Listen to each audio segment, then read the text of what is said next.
Totál erőmérő következő autója, ez a BMW E30-as, és azért választottuk be, nem csak azért, mert OT-rendszámos, teljesen gyári állapotú, hanem az M20-as 6 hengeres, B20-as, tehát 320i típusjelzésű 6 hengeres motoros változat. Ezekből már nagyon kevés van.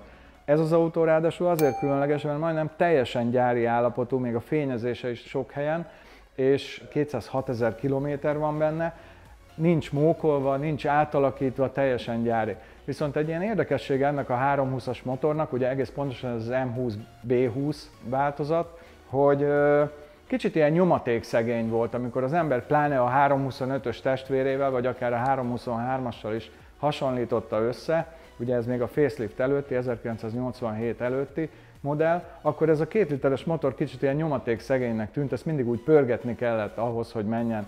Most meg fogjuk nézni, hogy itt valójában tényleg arról van szó, hogy nyomatékszegény ez a motor, vagy csak a nagy testvérek árnyékában volt egy ilyen kicsit szegényesebb teljesítményben, és a tulajdonos még sokat fog az autóról mesélni, mert külön története van.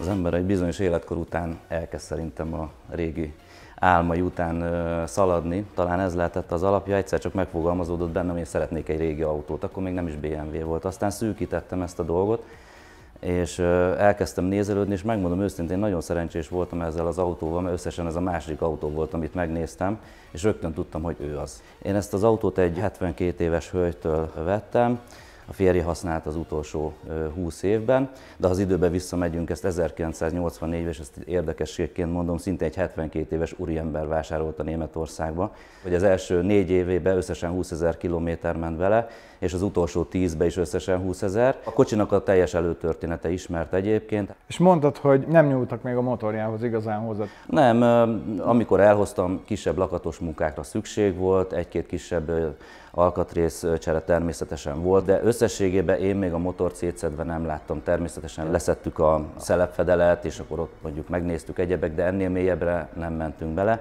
és nem is tudok róla, hogy szét lett volna szedve.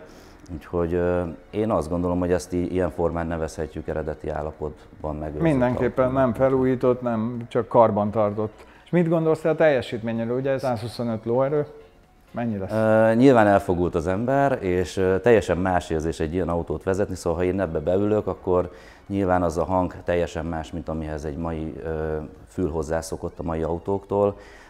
Körülöleli az autó az ember, tehát nyilván kisebb, tehát minden sokkal gyorsabb, erősebbnek tűnik. Ezzel együtt csak objektív számokat mondok, azért a 2-est simán kényelmesen 80-90-ig ki lehet forgatni, a 3-as 130-ig. Én ebből azt gondolom, hogy hát ha 125 nem mernék ilyet mondani, de én egy 115 lóerőt azért hiszek és várok, aztán meglátjuk. Hát én is ezt mondtam volna egyébként, hogy ilyen 115-120, ezt most akkor meglátjuk, mennyi lesz.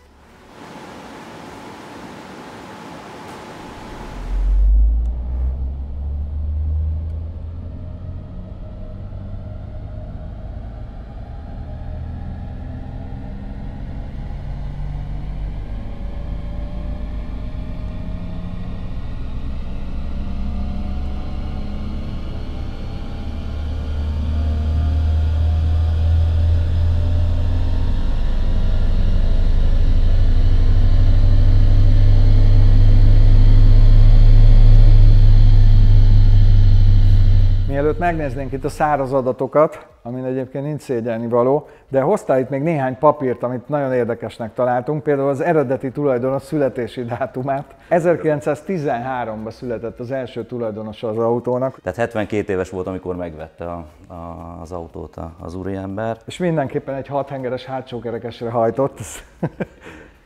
De nézzük meg az adatokat. 121 lóerő, tehát nagyon elégedett. Én azt gondolom, ez egyébként újkorában sem tudhatott többet, nem azért, mert rossz vagy valami, hanem általában ezek a szívómotorok kicsit így alul maradnak, tehát ez így teljesen jó.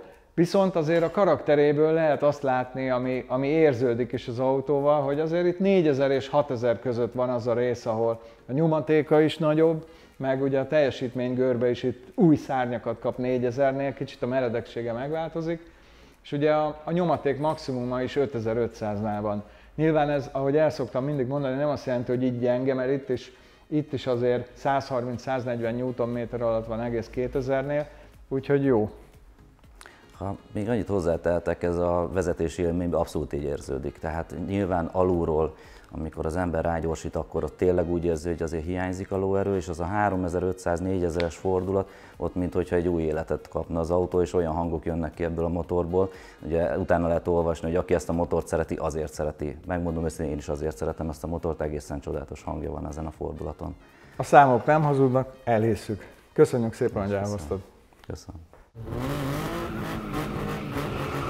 A Total Car erőmérő következő autója, ez a Porsche 924 Turbo, nagyon ritka autó, alig 12 000 darab készült belőle, én még élőben nem is láttam, de most itt nem csak nézni fogjuk, hanem meg is mérjük a teljesítményét. Ha ti is kíváncsiak vagytok rá, tudja 40 év után a 177 lóerőt, maradjatok velünk, nézzétek meg, és iratkozzatok fel a csatornánkra.